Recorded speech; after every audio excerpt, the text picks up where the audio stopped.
Which side are you on, boy? Which side are you on, no matter what? Police conduct is being called into question following an altercation between officers and people inside a bar over the weekend, most of which was caught on camera. We were in control of our situation, and there was no violence in our club even after we closed the party down and our staff was assaulted, until and only when police entered the building. The tapes speak for themselves as to who created this unfortunate incident. They entered the building screaming and using profanity. Officers who used their nightsticks, swinging wildly into crowds, used deadly force against a citizen. The striking to the head with a baton is equal to firing a gun or ramming with a car. I heard someone say playing the race card. The card I'd like to play today is the human card.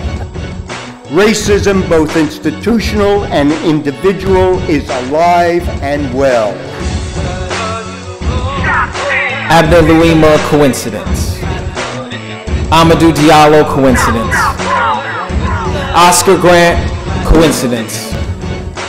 Jesse Davis, coincidence. When we're here in a city that inherits its authority from the people who endorsed and supported the institution of racism, institutional racism and slavery, and you have an entire community that comes in a room and says, we are victims of racism, it's not coincidence. It's not coincidence. There's no excuse for continued failure to improve policing and its oversight in Troy. It's really the only acceptable response. The police entered my building looking for a fight. I don't know how else to say this, but I told you so. I warned you this was going to happen. Too many times my brothers and sisters of African descent and other young and old people of color have been victimized.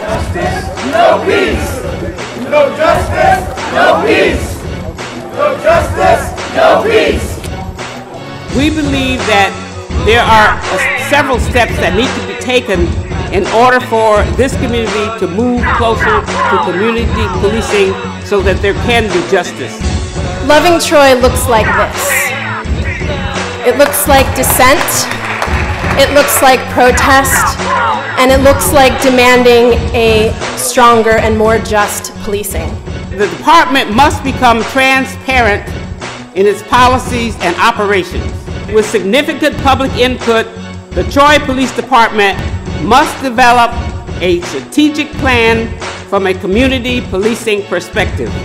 Violence at the hands of the Troy Police Department is not an invented problem, and it is not a game played by activists.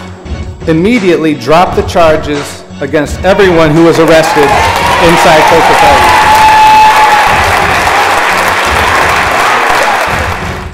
Each of you, police officer or elected official, take an oath to uphold the Constitution. I witnessed in Mississippi many years ago white men in white sheets and white hoods beating people with clubs and seeing others hanging by their necks on trees. On Saturday, January 25th, 2014, I witnessed white men in blue uniforms